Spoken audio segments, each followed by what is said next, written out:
Chapter 19, Succession, Care for the Future. Buddhas and ancestors of old were as we in the future, shall be Buddhas and ancestors. Sorry. Revering Buddhas and ancestors, we are one Buddha and one ancestor. Awakening Bodhi mind, we are one Bodhi mind. Ehe Dogen, Ehe Koso Hatsungamo. The continuity factor, dilemmas of succession. It is of paramount importance in Zen tradition and practice to be authorized to teach by someone who has been officially authorized to do so. This is the safeguard against self-proclaimed, self-authorizing teachers in the tradition. I feel like we have read this. You think so? We read that Yeah. paragraph. Yeah, anyone can pick up a Bible again. Yeah. Yeah. Okay. Yeah. Okay. So maybe we read this chapter. Succession planning is care. I think we read this chapter, right? We read about the entrustment. Was that under this? But Yes. not transmission. Okay, so we read entrustment. That was this one. And then transmission. Hold on a second. Okay. All right. Here we go. Yeah, we've seen this. Yeah. This I think we Mm-hmm. we read all of these things. I think so too. Yeah. Yeah. Okay. So Dharma transmission. I think Here we this is go. where we must have been, right? Yes. Okay. Yeah. Okay. Okay. Chapter 21. What is Dharma transmission? Nothing is transmitted. Once, many years ago, I found myself in a dressing room at AZC, robing up for a ceremony and alone with Roko Osho, leading Renzai Zen teacher in the Syracuse Zen Center. Suddenly curious, I asked her, what is it that is transmitted? She gathered every fiber of her being and said, with more ferocity than I'd ever experienced before or since, nothing. It pierced me like a sword. Is there an extra space in front of nothing? Maybe. Yeah. It could be. Yeah. It's sometimes hard to tell with italics, Yeah. because they're leaning. Yeah. Okay. And then years after I had lived there as a monk in training,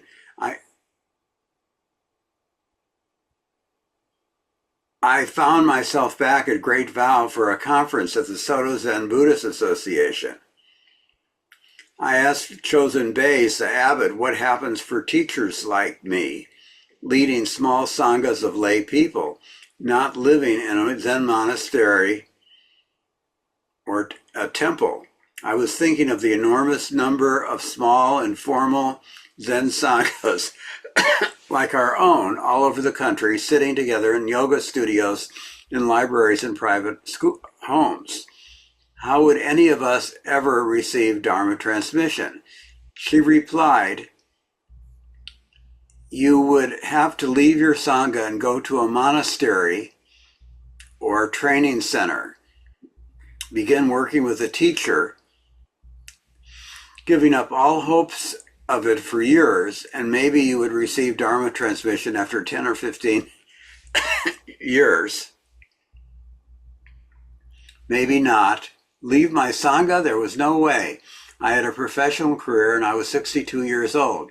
I abandoned the whole idea. Still, something was unsettled. Something had been left undone. I went back to Appamada and returned to my campus career. I settled down in my role at Appamada, teaching, meeting students for practice, discussion, leading intensive, hosting potlucks. In a few years, though, I began to wonder if I should somehow be on a path toward Dharma transmission, but how? I was not working with a Dharma transmitted teacher. Flint and I were teachers for each other.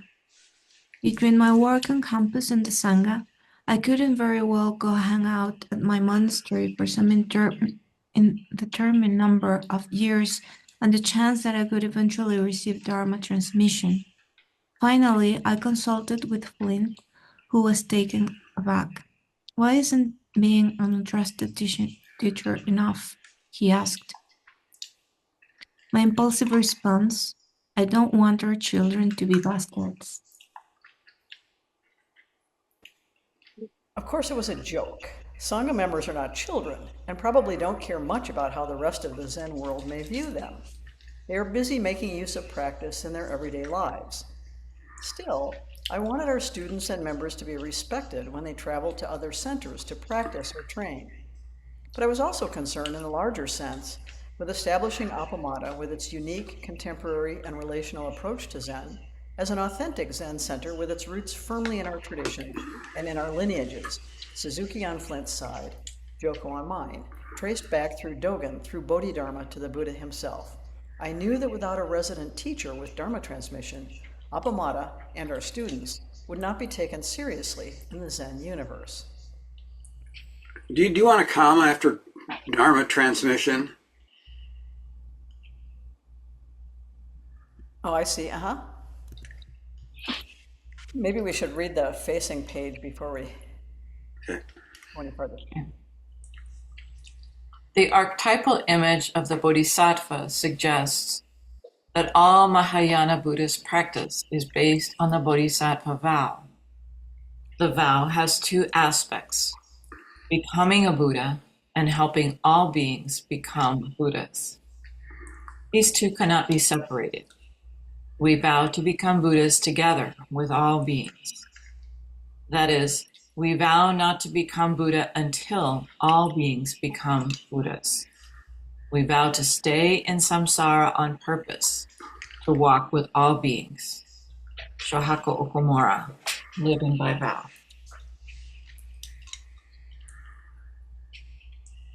About this time, I was in Flint's office in the back house, where he had a visitor, an engaging young woman who was trying to launch an online platform for spiritual communities.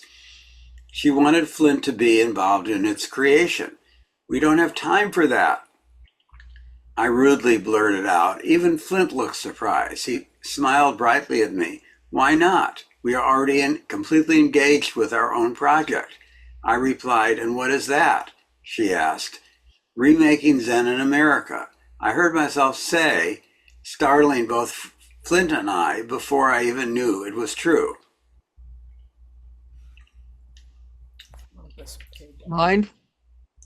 Thank you. Mindful, energetic care, the future of the Dharma through transmission. We wanted to expand Zen's horizons beyond Japanese institutional formality, and we were not alone. All over the country, a sea change in Zen was unfolding.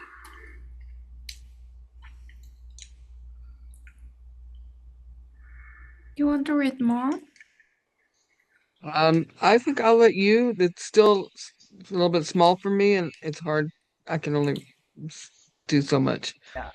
But thank you for asking. Okay. This isn't the place to give us scholarly history of the practice of Dharma transmission in Zen, which is beyond the scope of this book. In any event, I didn't know anyone who had been through the process well enough to ask about it. I knew the ceremony somehow involved a brown robe that replaced the priest's black one, a new set of orioki, formal meal bowls, and some lineage documents inked and on silk and secret. I had never seen this. It also involved a short staff with a coral at one end called kotsu, and carried in ceremonies and services. This much I had observed, at least. The rest was a total mystery. Zen students living in monasteries and training centers are immersed in preparations for Dharma transmission ceremony and sometimes even assist in them. They are able to observe someone on the Dharma transmission path, ask them questions about it, but I was clueless. I only knew one thing. Here in the US, Dharma transmission is a culmination of the formal Zen training, just as a PhD is a culmination in formal academic training, is a culmination on formal academic training. But what could that mean? What was the traditional training beyond priest ordination? You may have a question of your own at this point. What difference does that make for Appamada, standing outside a traditional Soto Zen model, and in any event, with no intention to ordain priests? Such good questions. Of course, we could have continued happily along just as we were.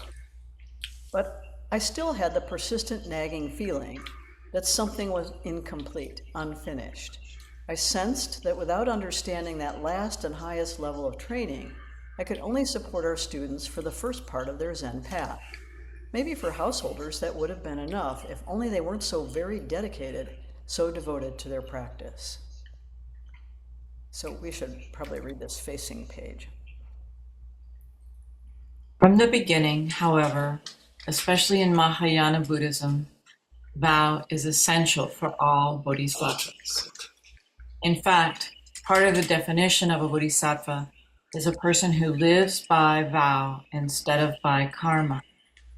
Karma means habit, preferences, or a ready-made system of values.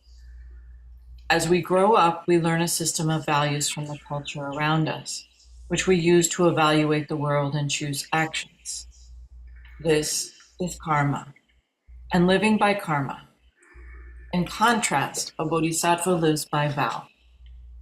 Vow is like a magnet or compass that shows us the direction toward the Buddha. There are two kinds of vow: general vows taken by all bodhisattvas, and particular vows for each person. Each bodhisattva makes specific vows unique to his or her personality and capabilities. The 4 bodhisattva vows are general vows that should be taken by all Mahayana Buddhist practitioners. We must live by these vows. That is our direction. Our sitting practice should also be based on these vows. Shohako Okumura, living by vow.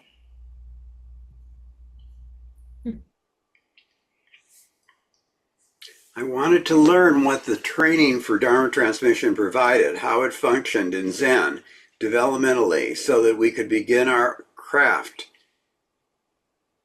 the Appamada way of providing those training functions and experiences. Maybe we would need to keep that training process and its formal ceremonies intact in their traditional form. Maybe they should be transformed in some way. We tended to keep the traditional forms and language in our formal ceremonies as a deep connection to our roots in Zen. This has a profound effect on participants and the Sangha.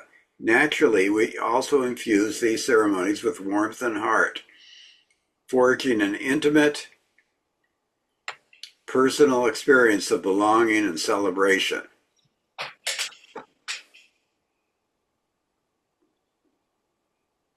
Still, the only way to know in an authentic, embodied, experiential way was through through walking the path myself. I felt that only then would I be confident that Appamada could support our students fully as they matured in the practice and grew as leaders and teachers themselves. But how could this possibly happen? Besides, I already had plenty to do, teaching classes and directing the writing center on campus and managing the Sangha along with Flint. And I was in the middle of yet another redesign of the Appamada website. There was no time to think about about Dharma transmission, much less embark on such training. But the thought only went underground. It refused to die. In our graduate school, I knew plenty of students who had never started their dissertations or who had abandoned them midstream, but I complete things. I keep moving forward until they are complete. And sometimes in my Zen training and teaching was not complete. And something in my Zen training was not complete. It was, as they say in Texas, a bird under my saddle.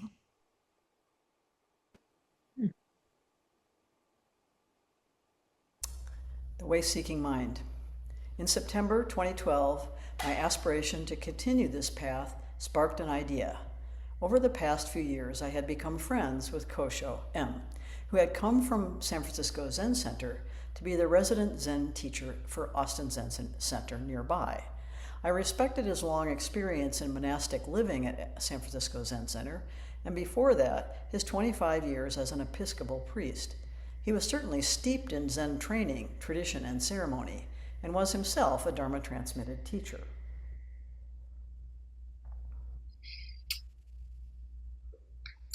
I'm going to read the facing page. Sure. December the 18th, 2014. It makes me happy to be at the beginning again, knowing almost nothing. The ordinary sized stuff, which is our lives, the things people write poetry about, clouds, daffodils, waterfalls. These things are full of mystery, as mysterious to us as the heavens were to the Greeks. It's the best possible time to be alive, when almost everything you thought you knew is wrong. Tom Stoppard, Arcadia. I'm just curious whether the size of the type for the December is it seems a little odd being so large. Yeah, it's not large in my version, so it's come down. Yeah, Okay. yeah. I think it was like 14 points or something. I took it down. It's a beautiful picture. Oh, thanks. Yeah, it's a happy, happy time. The Way-Seeking Mind, is that where we are? Yeah. In September 2012, my aspiration to continue the Zen path sparked an idea. No, Next paragraph down. yeah, maybe I could at least inquire about studying with him toward Dharma transmission. Certainly he could tell me it would not be appropriate since I had walked away from the traditional model of Zen when I left AZC, the very center he was now leading. He might say too that much as he would like to, San Francisco Zen Center would not approve it institutionally for the same reason, and also because I had not spent years in monastic living. Furthermore, he was not even my teacher. I could think of many reasons for him to refuse me, and not very many for which he might say yes. Because we had become friends, I decided to inquire in email, so he would not have to say no to my face, or worse yet, burst into laughing. Email would give him a chance to reflect and then to draft a polite but firm refusal. I assured him that I would understand if he said no and that it would have no effect on our friendship. Here's how I put it. Okay, wait a second.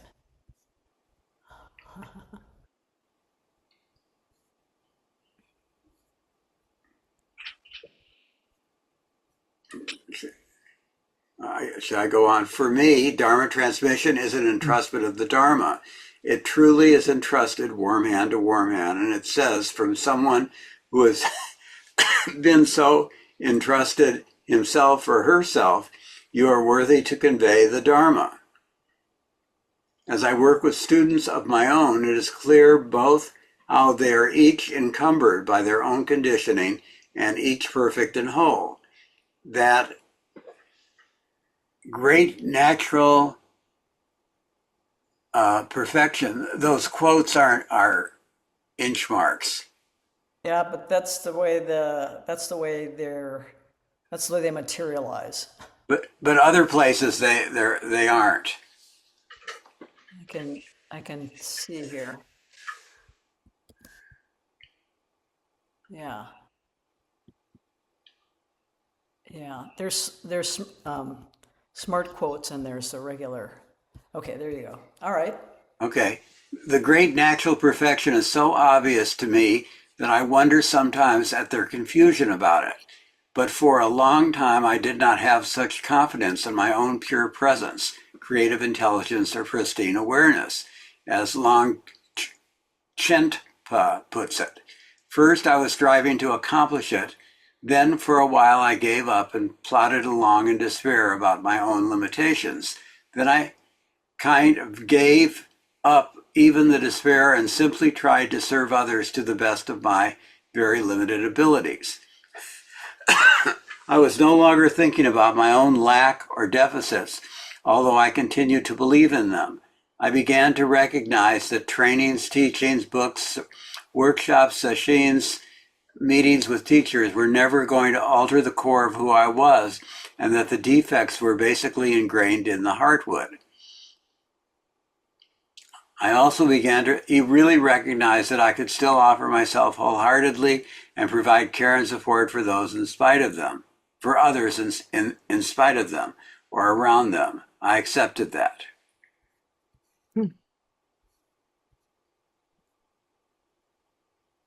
Thank you. The past intensive blew that somehow completely away. It had to describe what it feels like because nothing has changed, really, I guess. I came into the true experience of pristine awareness, of creative intelligence, of pure presence, and simply recognized it as who I am, rather than longing for it as something still to come or giving up any hope of realizing it. It was as comfortable as a well-worn shirt, and the truthfulness of it was undeniable. Everyone has this quality or capacity or fundamental being, but not everyone is ready to express themselves utterly from it. So I guess Dharma transmission should be reserved for some who can fully inhabit that great natural perfection without apology for the expression of it through its limited human form. And for those who can reliably connect with that in others and help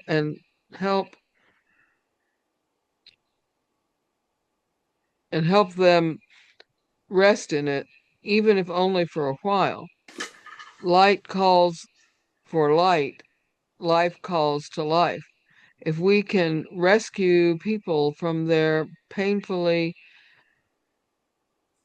entanglements with their own conditioning and enable them to find their feet on the path to cultivate even a bit of compassionate wisdom and clearly toward themselves and towards the world, that will be doing a bit or doing a lot. But of course, Dharma transmission isn't necessary to do that kind of work.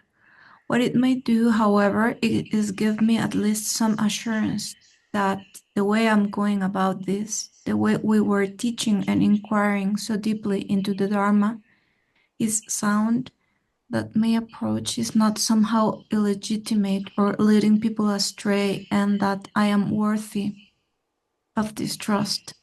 I do not want to lead people astray, and I want to be worthy of this trust most of all. Fidelity to the Dharma and care of the Sangha are my two highest principles.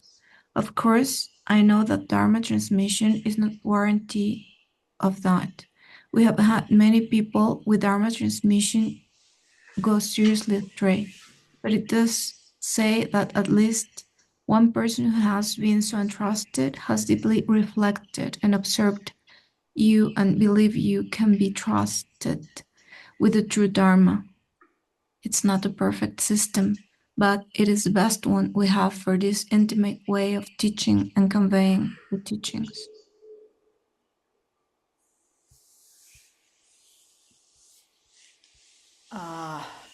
Trying to figure out if I should read this facing page or read this paragraph. I'll read some of this facing page anyway. For a person to be able to take on the mission of transmitting and upholding the Buddha Dharma, according to my understanding, this person must possess all the three prerequisites, which are: 1. Correct view, Sanskrit samyagrista. According to the Samyuktagama, miscellaneous collection sutras, those with the enhancement of correct view will not fall into hell. Correct view is the view of emptiness, Sanskrit shunyata, based on the laws of causes and conditions and of cause and effect. 2. Right action. In the agamas, besides the enhancement of correct view, there are also the 5 enhancing practices of right faith, shraddha, generosity, dana, pure precepts, shila, concentration, jhana, and wisdom, prajna. Individuals receiving transmission in the Mahayana Chan tradition must use the 6 enhancing practices described in the agamas as the proper guideline on the path toward liberation. In addition, one must also practice the Mahayana Bodhisattva path, such as the 6 paramitas and the 4 ways of gathering sentient beings, etc., in order to attain Buddhahood. The vow to attain perfect universal wisdom of a Buddha, Sanskrit Samyak Buddhi, this refers to setting the attainment of Buddha's wisdom, Sanskrit Sambodhi, as one's eternal goal. This is why when one practices the Dharma, we call that emulating the Buddha. One is emulating the Buddha's compassion, wisdom, and great vows. The responsibility of transmitting Buddha Dharma thus falls on the Buddha's disciples who possess correct view, right action, and great vows. Shangyan, Chan Magazine, Volume 37, Number 3, Summer 2017. I would not have been able to articulate this much earlier. My sense that Dharma transmission is literally entrustment of the Dharma and that it would be connected to worthiness. This is a shift from my belief that a person would need to have some sort of massive awakening experience before Dharma transmission would be appropriate. I think my own coming into some clarity or wisdom on the path has been incredibly gradual, with openings here and there that were alternately terrifying and luminous. But those experiences, after all, are not the goal or function of the path. Transmitting the Dharma says, basically, I trust you to carry the Dharma forward from here. I recognize that you have the capacity to teach the Dharma in the form that is most appropriate for you, for Zen students, and for the world as it is. That may be in writing, it may be in direct teaching of Zen students, it may be in service. That bodhisattva vow only deepens, comes right into the bone. And there are probably as many different kinds of expressions of it as there are people. So that is what, at the moment, I think Dharma transmission is.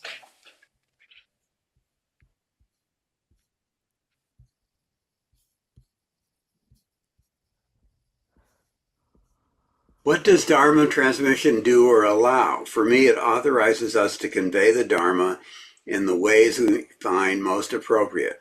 It says this expression is authentic, sanctioned by someone who has him or herself been authorized to sanction it. It says to students, you may trust this teacher as authentic without, of course, surrendering your own good judgment and self-responsibility. This is why it is such a vast betrayal when a transmitted teacher acts inappropriately. It is a betrayal not only of his or her students, but of the very Dharma and its transmission. Dharma transmission also allows us to stand in the community of Dharma teachers and be respected. This is most important for Zen in America. If we are to begin to recognize the various forms Zen is taking to meet this culture and this time, our model is respectful of our Japanese and Chinese and Korean Zen heritage, but also responsive and reflective of contemporary Zen students in a contemporary society.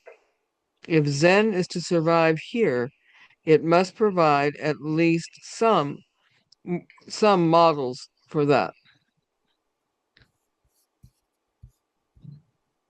Many such explorations are currently being conducted. The real question is how to establish which ones are legitimate, or at least have some authentic growing in the vast teachings of the Buddha and our Zen ancestors. We honor those roots. I have said that our approach is evolutionary and models, nor do, nor do we want to somehow I think you dropped down a line. So uh, I've said that our approach is evolutionary, not revolutionary. yeah. We don't want to destroy existing Zen institutions and models, nor do we want to somehow reform them. We want to develop an indigenous practice and training model right here with as much depth and rigor as the brilliant models developed in China and Japan. To do so with some confidence, both from the public and from the Zen community, it will be helpful to be authorized in the traditions we trained in. Even as we study and inquire deeply how to complement these traditions with contemporary Zen practice, study, inquiry, and community. Okay, move this up a little bit. Kosho responded by proposing a meeting, so we met for lunch at Kirby Lane, and over steaming plates of migas and pancakes, I explained my restless aspiration more fully. I imagined he would need time to think about it, perhaps some more extensive discussions. Nothing in Zen training is hurried, and my email had been out of the blue. So I was startled when he said simply, "Start sewing." He had, of course, already consulted with his own teacher, Blanche Hartman, and she had approved.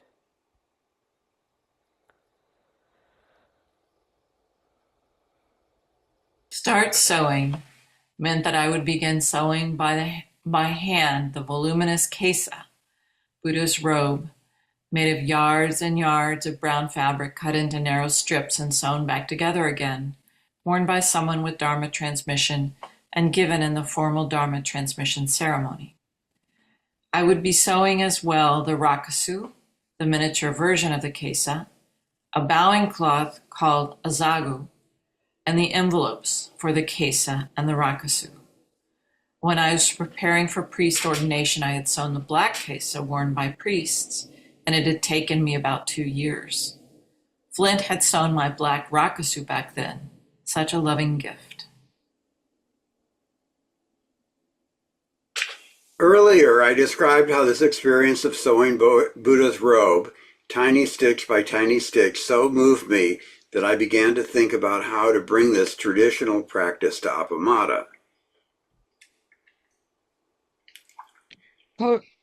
Koshu explained that Colin G.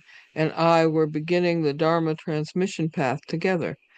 This was so delightful for me, since Colin was the very first person at AZAC to encourage me to sew a rakusu back in 2001. Queso asked if I truly wanted to sew the kesa or purchase one handmade from Japan. I didn't hesitate. I wanted to sew. We met, Keizu, Colin, and I, once a week through these 2 years to study and prepare for transmission. And in December 2014, Kosu led me to the week-long formal ceremony of traditional Soto Zen Dharma transmission, completed on my birthday, December 18th. 2 years had passed since we had begun this journey, and throughout that time, I pondered how we could transmit the Dharma in. Here, let me push this up a little bit. Okay, There you go.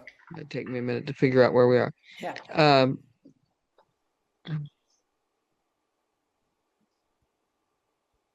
It's about 5 lines up from 2 this years. right here. Yeah, so 2 years had passed since we.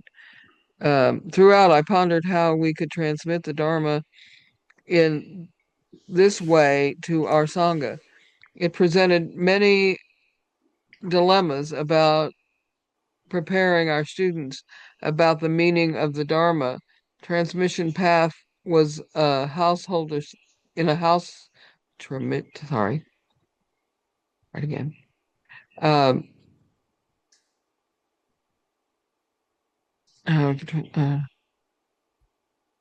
See where we are? a transmission path in a householder sangha about these formal niche ceremonies so steeped in tradition about how best to support and convey the Buddha, the Dharma, and the Sangha. So we To probably should support. read these facing pages, I guess. Can we see the picture above? Just a second, please. Thank you.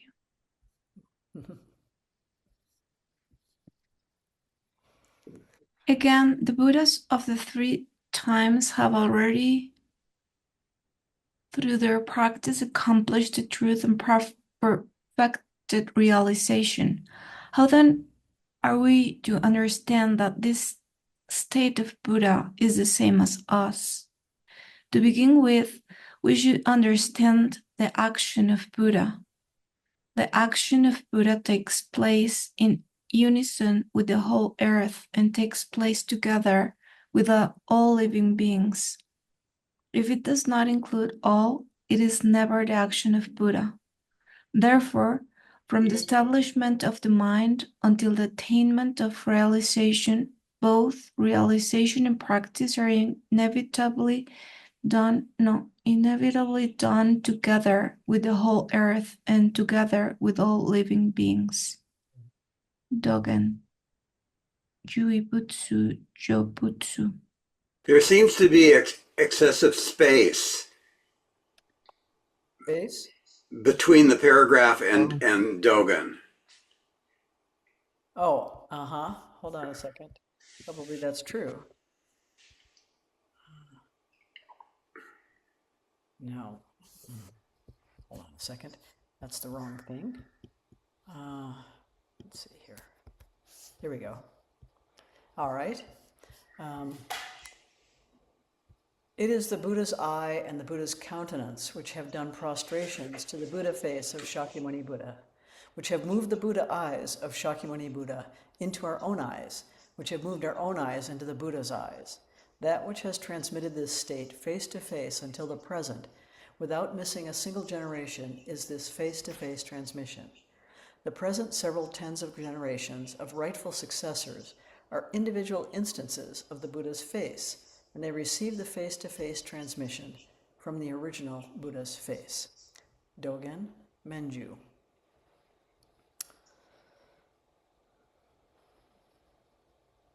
And where are we in the other page? Okay, it's do you see my cursor when I'm not Yeah, doing? I do. Okay. Yeah, okay. This is where we are then. Okay. I wasn't sure if you guys saw the cursor or didn't see the cursor. Yeah, we do. In the end, Dharma transmission does not mean you are a perfected being, a Buddha. Your flaws become even more public, more inexcusable in the eyes of the Sangha and the world. Your weaknesses expose your vulnerabilities, which some will be quick to exploit. You have no more excuses, no one else to blame, no place to hide. And you have the responsibility for conveying the Dharma to people who sometimes use you as a giant projection screen for their longings, dreams, fears, ideals, love, expectations, disappointment, confusion, and rage. I would take out the comma after confusion before rage. That's the Oxford comma. Oh. It has to stay. Mm. You know about the Oxford comma? No. There's a lot of uh, controversy around it. Like it's a big thing. Like Mm. um, so, why I keep it is because I'm not talking about confusion and rage. I'm talking about a series of things. Confusion is one, rage is one, right? And that's why they're separated by commas. So, how about if you were listing a bunch of fruits, for example? Uh-huh. Would you still use it? Because you had like oranges and apples.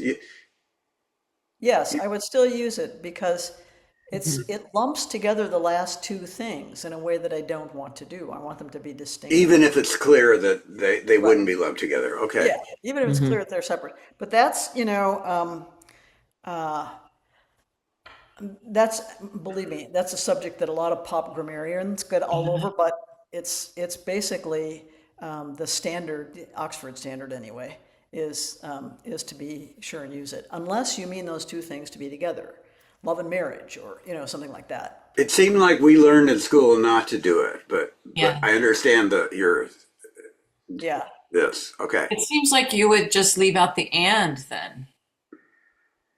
No. Confusion, comma, rage. Well, you could. That's one stylistic thing, but I wouldn't Yeah. do that. Okay.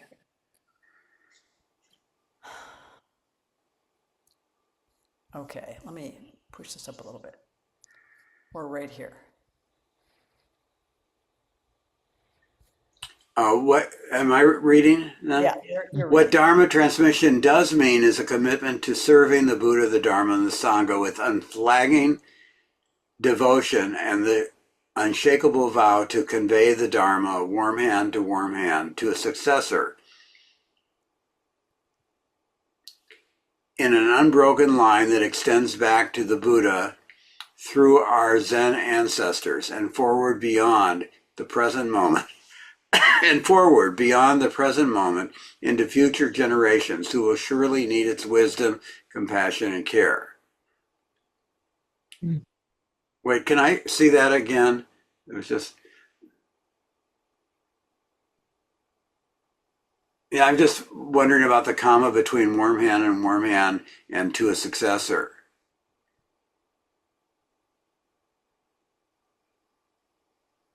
Um, yeah, that's optional. That's an optional comma. It doesn't have to be there.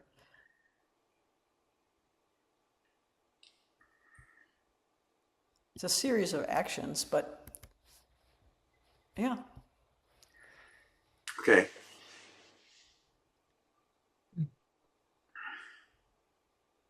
Mindful, energetic care of a lineage. As we described earlier, Flint had traveled widely to co-lead trainings in, Hakomi. I'm Hakomi. sorry, Hakomi. thank you, in Hakomi and IFS because of his great gifts as a teacher and his personal warmth and presence. Ongoing groups began to form in 3 places and to practice meditation together. Then they began asking him to lead retreats to teach them about Zen in this way. Sanghas began to form in Madison, in England, in Minnesota, and Switzerland. Um, okay, in Madison, in England, in Minnesota, and Switzerland. Um, so is Madison as in Madison, Wisconsin, or is it a Yeah, country, or what is yeah. it? It's, Okay. it's May I make a suggestion? If you would, you might want to group Madison and Minnesota together, and England and Switzerland together, since England and Switzerland are countries and Madison and Minnesota are, Right, right, right. towns and Yeah. countries, because And otherwise, yeah, to me, it was just a little bit confusing. yeah, I'm yeah. wondering why there's not an N for Switzerland. Oh, Yeah. uh-huh. Yeah. Yep. Okay. Yeah, fixed. Excellent. Soon Flint was kept quite busy traveling to lead retreats in many different places. The Dharma seeds were flourishing, as we observed about our affiliated sanghas in chapter 14. It's really chapter 18. I just changed that. I was wondering if people will remember what is IFS. Um, well, I hope so. I hate to write it aloud again. It was clear after some years that to truly support the sanghas and especially to offer yukai, formal precept ceremony, and to authorize the teachers who were emerging in those sanghas, Flint would also need dharma transmission. And finally, even he recognized that it was long overdue. He had resisted it for years because the traditional standards for monastic practice in order to receive Dharma transmission were impossible for him with his work as a psychotherapist. But because he was not working with a teacher, and because he was not working with a teacher, his own Dharma teacher, Blanche Hartman, had wanted to give him Dharma transmission, but she died before realizing this goal. He probably could have worked with one of the other Dharma teachers at the San Francisco Zen Center, or one of the celebrated Zen teachers he respected, such as Norman Fisher. He was certainly well known and respected as SFCC.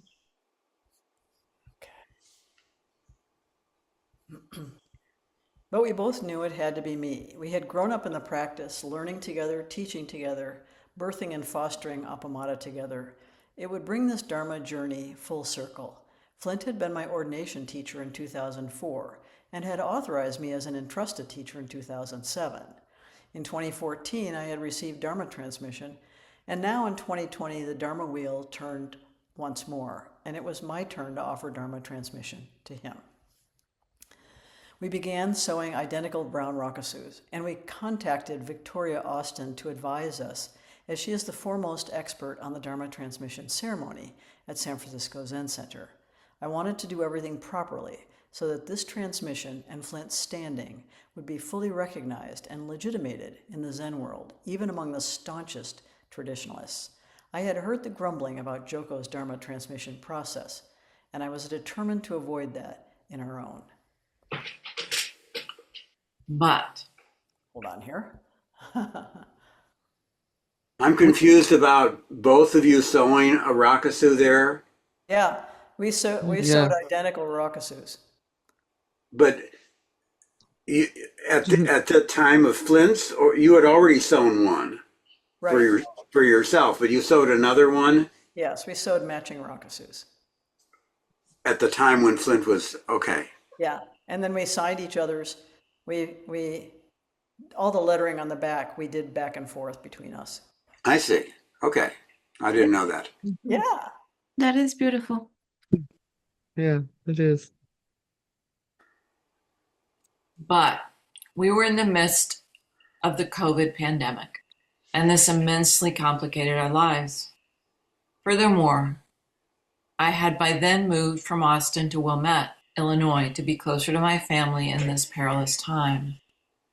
Dharma transmission, 21 formal ceremonies over a full week, must be done in person, at least in Soto tradition and lineage. Flint was in Hawaii, Victoria in San Francisco, and I was in Illinois. Travel was dangerous and we were struggling just to plan.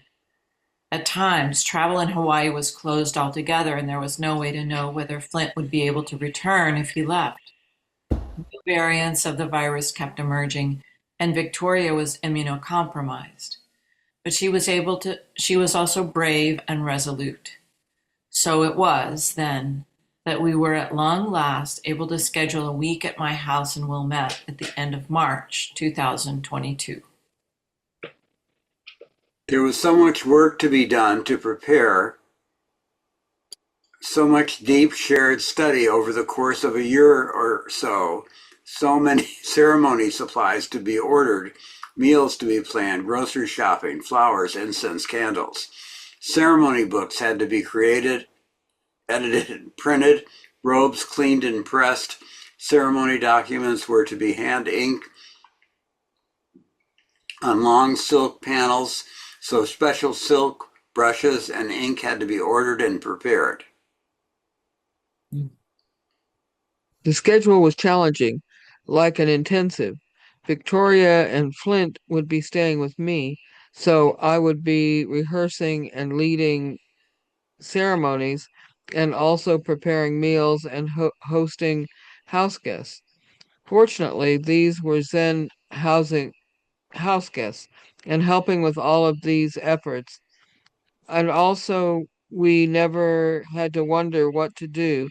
We worked with eight and we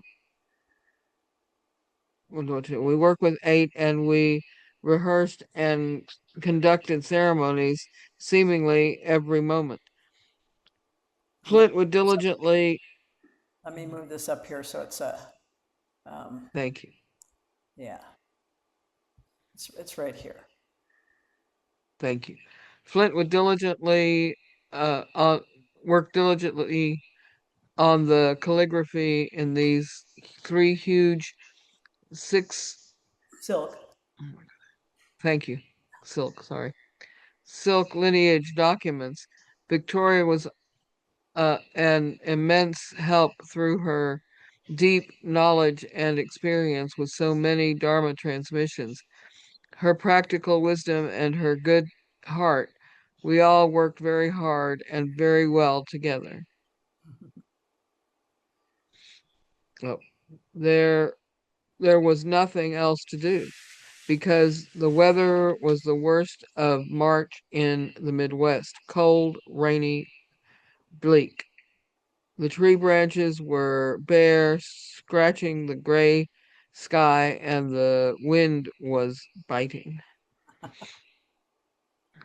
So we're right at 8 o'clock.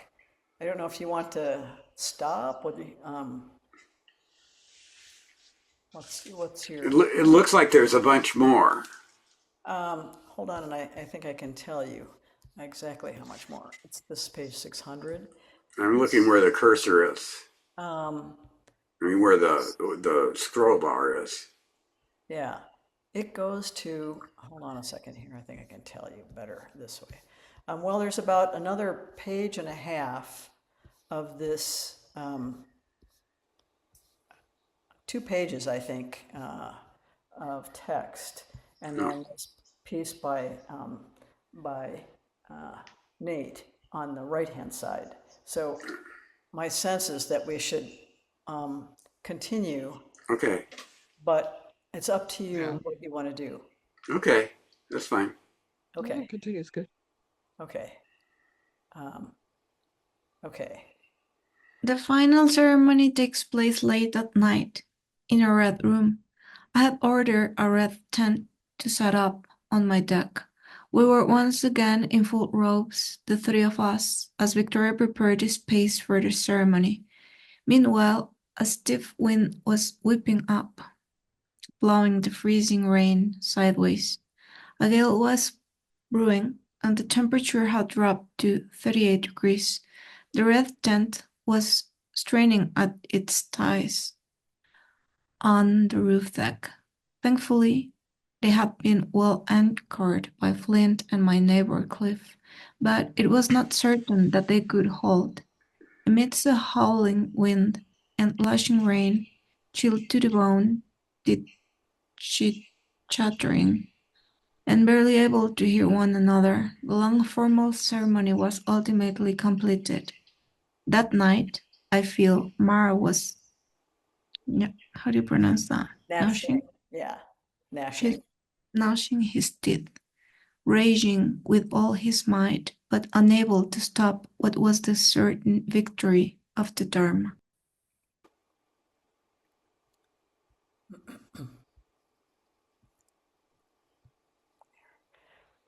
The next day, after one final leave-taking ceremony, we said goodbye to Victoria, flying back to San Francisco, and Flint and I flew to Austin for a joyful celebration with our Sangha, which had arranged a lavish reception to follow Flint's very public talk. Something of cosmic importance had been completed. Fulfilling my vow, having received Dharma transmission, I had succeeded in transmitting the Dharma to Flint, and that, we understood, was the beginning of our Appamada lineage. From this point on, all of our future Dharma heirs will be transmitted through Flint, so that both of our names will be on the lineage documents. As of this writing, in November 2025, Flint and I have just completed the formal transmission ceremonies of Dharma transmission for Nathan Smalley. We are delighted that he will continue the work of supporting and developing Appamada in the spirit we've established over the years. Flint and I have worked with him for more than 10 years. In that time, he has proved to be a dedicated student of the Dharma, a deep practitioner, servant of the Sangha, and a wise and capable leader. He has served as board president, head student, and has been a longtime council member. In his professional work, he has been an educator, administrator, trainer of teachers, and consultant to school systems and districts. So I'm going to go back so we can read this. This is his reflection. Dharma transmission reflection. Lately, those who've gotten wind of my Dharma transmission process have begun peppering me with questions. So, are you ready for this? What are you doing? Is it hard? How do you feel about it all? To all these inquiries, I typically have the same smiling reply. I have no idea. It might sound cheeky, but I don't mean it to be. It's my honest, wholehearted response to an engagement that is as profound as it is commonplace. To try to illuminate in words the ineffable is like trying to capture the universe in a teacup, which feels a little silly until you sense that such a thing might actually be possible. So I'll do my best to say something, if not helpful, at least truthful.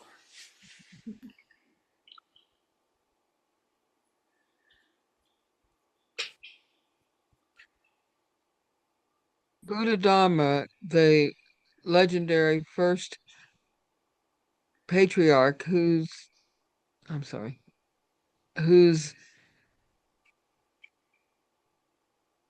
Discarded. I just could not get it to focus.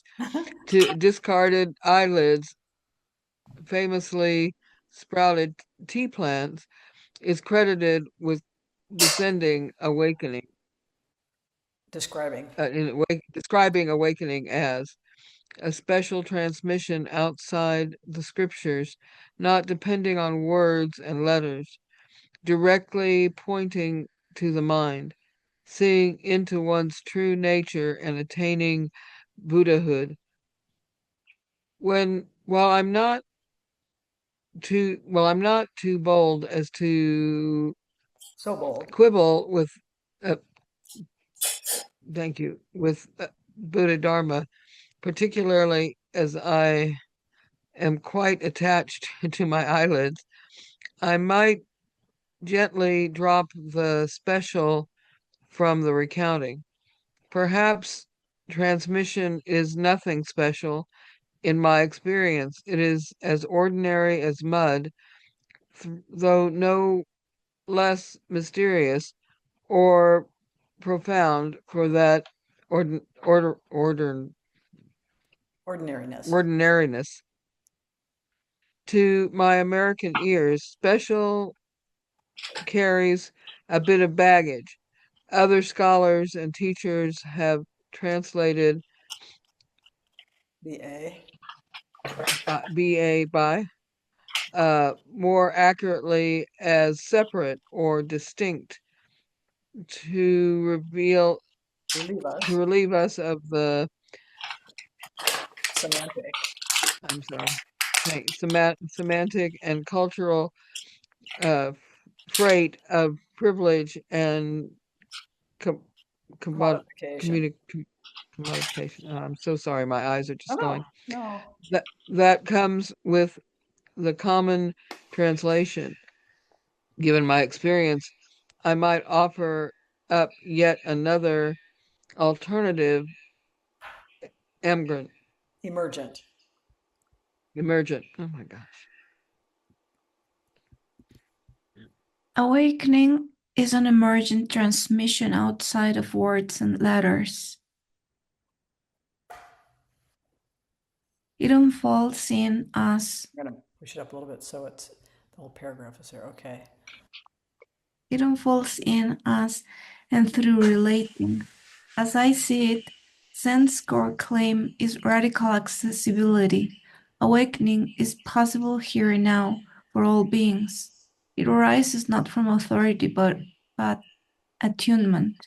It emerges in the shared silence of the Zendo, the honesty of a question well met in practice discussion, and the quiet courage of staying present.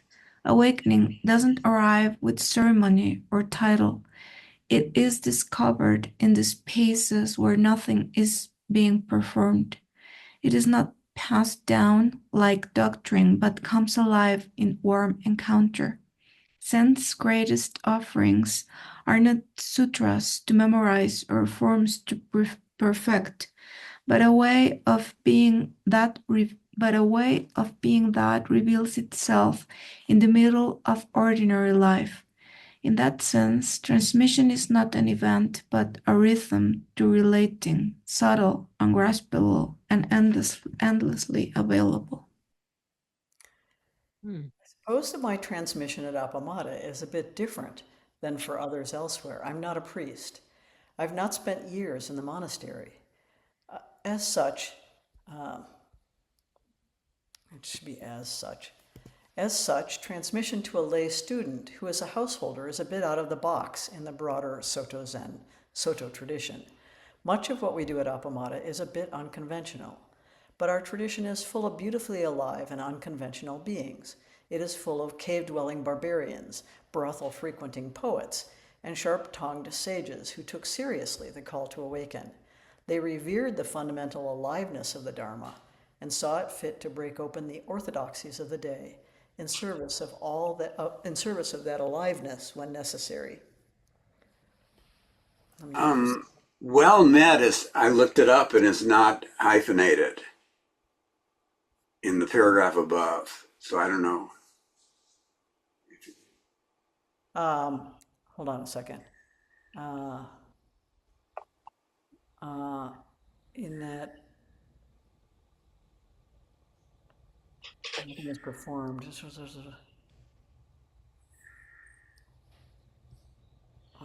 A question well met.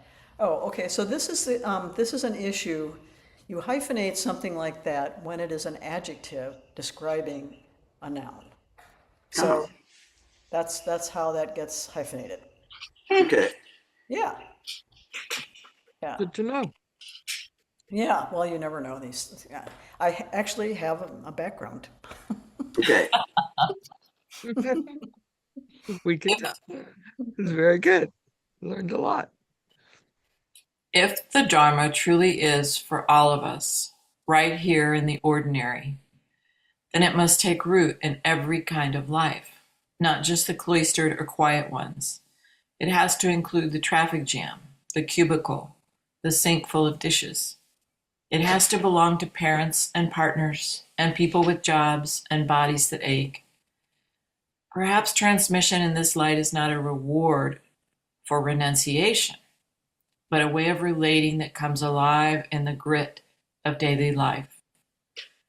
What else would it mean for the Dharma to meet us exactly where we where we are.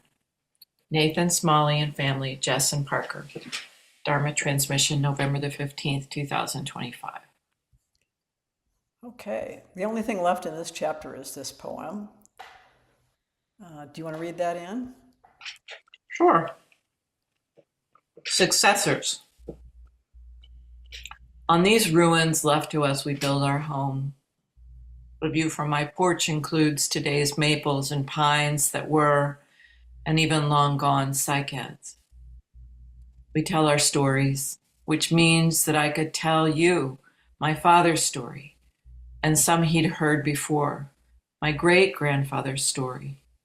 Pass it on. This yard is gently touched, garden and rooftop, by faint, far starlight, and still more gently touched by cryptic spores, almost intangible.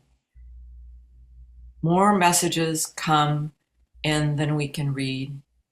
I cherish more than I can understand, but I have fathomed some. Pass it on. Oh, newborn mice and newborn wrens, and newborn of ours, trusting mouths open to be fed. Your trust may not be valid, but yourselves are valid. We in whom you put your faith may let you down, but we are not without faith, for we have faith in you. Pass it on. Chandler Davis. That's it. That's that chapter. Oh, Excellent. I told Dennis, this is the money shot from the entire transmission talk. Yeah, I love that picture. Beautiful, isn't it? Yeah. Yeah, so that's that chapter. I have a question whether you guys would be willing to look at a piece of text I'm writing for like the website or as a description. Would you be interested in taking a look at that? Sure. Telling me Sure. what it's you a think? description of the book? Yeah, Yeah. for on the and see if it. I mean, now you've read almost the whole thing. You can see if it aligns with what you think. Let's see if I can find it here. Here. I think this is it. Yeah, this is it. So, and I can read it to you, or we don't have to read it out loud, whatever. Might be helpful to hear. If you would read it, that would be very helpful, 'cause I Okay. can't read anymore. No. Okay, this is that description. Not to the Appamada story is the autobiography of a Sangha. Some Zen books tell the story of a teacher's awakening or a student's journey. Others provide a historical survey of Zen in the West. This book tells the colorful story of the evolution of one contemporary Zen Sangha, how it came into being, found its form, weathered difficulties, and learned to practice together over nearly 30 years. Book 1, Teachers, traces the spiritual formation. Are you seeing this text? Yeah. We're You're seeing. seeing it. Okay. Okay. Book 1, Teachers, traces the spiritual formation and formal Zen training of founding teachers Peg Syverson and Flint Sparks, as well as profiling the pioneering women teachers Charlotte Joko Beck, Zenke Blanche Hartman, Jan Chosen Bays, who transmitted the Dharma to them. Through Peg and Flint's unique synergy, vision, and creative energy, Appamada took shape as a new model of relational Zen, with the conviction that we wake up and grow up together, that Zen's DNA is a double helix of encounter and meditation. Book 2, Sangha, follows what emerged, a distinctive movement and organizational architecture developed in collaboration with Sangha members who saw Appamada's potential and joined in its evolution, a revisioning of an ancient tradition for contemporary lives and times. Along the way, the book shares how common dilemmas faced by spiritual communities were creatively resolved. It offers practical guidance on governance, finances, succession, and the training of lay teachers, not as a template, but as an account of one Sangha's lived experience. This book is lavishly illustrated with photos, reflections from Sangha members, and a wide range of Zen teachings. It is written for Sangha members seeking to understand Appamada's roots, leaders of small Zen groups looking for wise counsel, practitioners at larger centers exploring new perspectives, and anyone interested in how organizations can evolve and thrive. Not to the Appamada story embodies the central teaching of mindful, energetic care, Appamada, the Buddha's last word. Oh, I think it's beautiful. Oh yeah. Yeah, it describes it really well. Okay, anything? It also makes it accessible. I think it's you have a way of putting all these kind of complicated ideas and things into something that is sounds very accessible and very desirable. Something you, oh, it's all of that. Well, I want to read it. I want to look and see what it is Oh, without excluding any one of your different uh, people that you're writing for. yeah, yeah, Yeah, I that's, like that.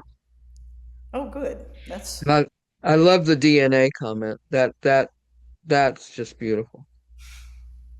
thank you. It's, it's really how I think about it, you know? These things are, uh, they're intimately connected. Well, thanks. That's very helpful. I was hoping to get some feedback to see does this seem off the mark to you, or are there parts of it that hit you the wrong way, or um, anything that feels kind of stilted. Mm. This could also be used in what you send out to uh, Zen organizations. Yeah, that's what I was thinking. Yeah, I'm trying to think of just a text that gives enough of a picture that people have some idea of the depth that's in it, um, and still feels approachable. Yeah, not too academic. Yeah, that'd even be good for the back of the books. yeah, could be. It's long for that probably, but maybe Well, do you have an introduction to the book? an introduction. I do. This. Yeah, Oh, okay. yeah. There's an introduction already, but the back cover. This would be a good kind of a type of thing for the back cover. Hmm. Yeah, yeah. A text like this is kind of if you craft it well, it's versatile. You can use it in a lot of different ways. Use it on the book's website and um, various ways of promoting it. Yeah. Yeah, I really. Did Malin want to say something? Yes, I was wondering if I think it's not mentioned, but somehow I thought it could be interesting to mention the evolution of the lineage from Suzuki Roshi to us. Oh, Mm. in, so some mention of the lineage and probably would be might be in book 2 section. I was thinking that I was looking for information of the Zen practice here in Mexico, and I couldn't find much. Uh-huh. And how these texts, I mean, of course, not here, your text not in here, but how this could help people to, even people that study religious studies in a formal way, and many others could find interesting here. And yeah, that's what I thought. That it is for me, it could be very important to understand how this group evolved as a contemporary practice from the formal lineage and so on. Yeah, yeah, Mm. that's absolutely right. Um, yeah, and in a sense, it's creating a new lineage branch. The Hmm. tradition is full of these branches. Um, so this is a Appamada branch. It's like the genealogy of Zen. Yeah. Yeah, yeah. So this means next time we just have the conclusion and any of the back matter that you want to look at, or the tributaries section. That shouldn't take very long. Um, so we might finish next week or possibly the week after. I think. to wrap things up. Exciting. Yeah. Well, it's exciting for me. It's kind of daunting. This part of it is the part of now getting it into the hands of people who can make use of it. Mm, That's my next challenge, Mm. mm. So yeah, getting and You will meet that challenge head on. all those logistical details of getting ISBN numbers and getting everything registered and copyrighted and properly and everything. Yeah. Mm. So there's still plenty to do, but at least this part of it I think is pretty well there. Yeah. Yeah. Mhm. So thanks for hanging in there. It's a long, long haul to be willing to sit through all of the whole thing. It's been a journey. Well, it was a gift to us too. Yeah. It is a journey. Yeah, hopefully it'll be interesting for readers, they'll find something useful in it. I think you've accomplished that above and beyond what you were originally thinking. It did go far beyond what I thought I was going to do originally. I thought it might be, That little pamphlet, right? I thought maybe, could be 150 pages, maybe. Mm. So it'd be funny. Mm. Yeah. Yeah. Well, anything about the succession chapter um, that you were thinking, or There under was subjects? No. there was a space missing in a parenthesis after a parenthesis in the gray area. So Yeah, I somewhere. saw that. Okay. Yeah, I saw that. I fixed that. Yeah, thanks. And I was Thanks. wondering why some pictures have frames and some others they don't. It looked a little bit weird to me this time. They should all have frames. So in this chapter, you saw that some that didn't have frames? Yeah. Oh, okay. We'll have to go back and check on that. That seems weird. Yeah, they have just they have like 1 pixel gray frames. Mhm. Yeah, it's just because some of them have white spaces in the background, and that's just a way of setting them off a little bit. But yeah, yeah, well, I'll check on that. It's half a point actually, the frames. Yeah. I think it has been such a privilege to read this together. Oh, thank you. Yeah, it's been a privilege for me to have such willing readers and such careful readers. That's been amazing for me because, normally people just kind of gloss over things uh, and they don't really read very carefully. So, yeah, it's been really fun to hear what you guys think about this and how it's going for you. Yeah, I see what happened with all these frames. Yeah, just a couple places. Yeah, it's funny because this program will set it as a kind of default once you put a frame around any of the images. But sometimes you import an image and it forgets or something. So Mm. there's myriad details like that, I can assure you. Millions and millions of those things. So, yeah, yeah, but it's just such a blessing to have your reading. It's just so helpful. I can't tell you. Gift. Yeah. So glad. It's a big project, and it's hard to keep everything in mind that you need to keep in mind. Mm. Oh yeah. So So I did ask Claude to identify repetition and redundancy in the total manuscript, because that's something you can't really hold in mind. It's just too big. Yeah. And if you're reading it 6 or 7 times, you read something and you think, I've read this before. But then you think, but when? Was it Was it earlier in the same text or Was it was it last chapter or was some it? other time, you Yeah. know? So it was kind of helpful for that because it not only identified it, it identified what ones were rhetorically important and should be left alone.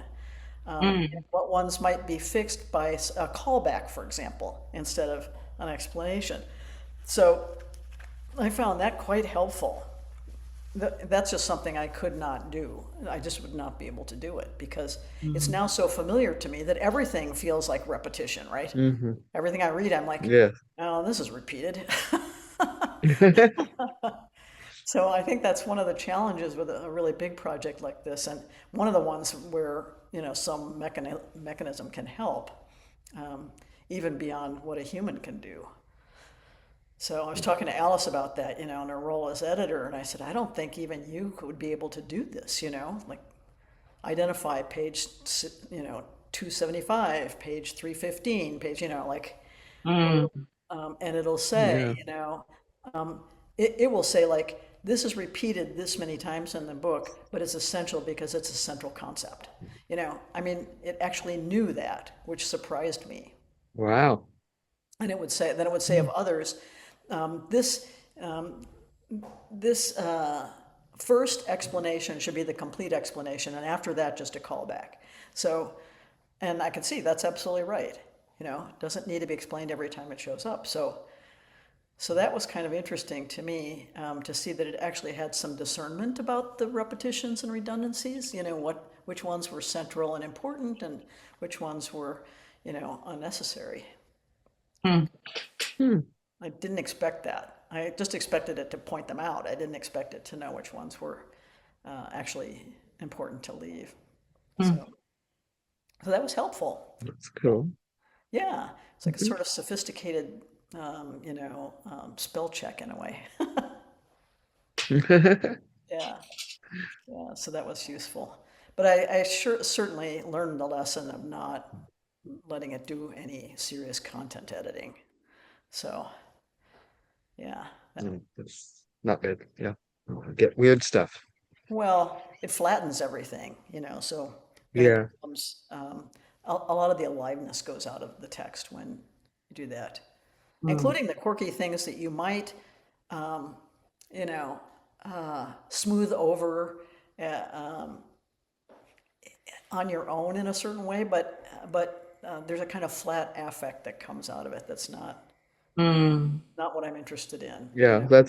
That's how they identify it, and especially in creative writing. That's how the IA is identified or AI is identified. See, I'm dyslexic, so I have IAs, Huh. you all have AI. Yeah. But yeah, that's exactly how they go about figuring it out because there's that spark that's left out. It's the perfect thing for drafting a driver's license manual, as far as I'm concerned. Mhm. Like Yeah, some kind of text that doesn't require any sort of life in it, right?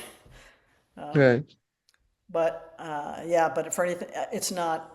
It's it's just not creative in the ways that I would think would be useful for me anyway.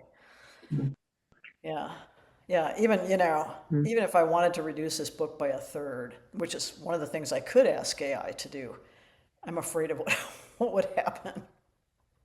Please don't. Yeah, Mm. yeah. Please don't. I think that would be a mistake. So it's just going to be a big bulky thing. But it'll be beautiful. It'll be a beautiful big I think it's going to be bulky. really surprising people. I do think it's going to surprise people if it gets in their hands. Yeah, Mm. So, it'll surprise Zen people a lot if it gets in their hands. Mm. So not if, when it gets in their hands. when, yeah, Mhm. yeah, mostly because very few Zen books are illustrated like this, Mm. and It is lovely. I think that brings a lot of aliveness to the book, and of course is responsible for half its length. So Mm. it'd be a 300 Yeah. page book instead of a 600-page book without the illustrations, but I don't think it would be as But it pleasurable. No, it adds so much. And it makes it very much more personal, since a lot of the photographs that you have are of Yeah, people doing things and being things, and then they're the beautiful picture, I mean that those aren't beautiful, but then they're the, beautiful Yeah, other things. Yeah. yeah. And just putting them together with the text was really a fun project. That's a fun part of it. It's Yeah. kind of like a jigsaw puzzle, like, oh, this fits here. Mhm. It's really You fun. know, you can enlarge images in AI. Like if you have a low resolution, you can make it high resolution. Yeah, we had Cassie help with that. Yeah. And Cassie did all these images in black and white, converted them all to black and white, and they're beautiful. Mm. So the black and white Mm. version of the book is going to also be a beautiful book. Mhm. So Mhm. I'm excited to work on that too. I'm not going to build that book until we're completely set with the content here, and we know this is exactly the final version. There's no point in trying to do two books at the same time, fix everything. Yeah. So once this is really complete, then I can easily, uh, duplicate the book and then just replace all these images with their black and white equivalents, Mhm. and that'll be yeah, that'll be good. I think the thing we read tonight would be good for Lay Zen Teacher Association as a talk. Oh, you think so? Yeah, Yeah. since that's such a big issue for them is Yeah, succession and transmission. yeah, absolutely. I don't think I certainly wouldn't pretend that I have any definitive answers about it, but this is my thoughts about it at Mm. this point, um, and I think it's something we have to be thinking about, and that's why it's in the book. Mhm. So, uh, yeah, I didn't think we read this part beyond transmission. Did we read that? Oh, yeah. No, we didn't read that. Oh, We okay. haven't gotten there. Yeah. Okay. We'll read that next time. That was after successors. Okay. Yeah. My bad. Um, successors was supposed to be the last thing in that chapter, but I think that's where I messed up. Anyway, thank you so much. We're at the end of our time. I really, really appreciate you. You're a great gift to this project. So Well, thank you. I hope you have a wonderful week. I'll see you You next too. time. Good night. Bye. Good Good night. night.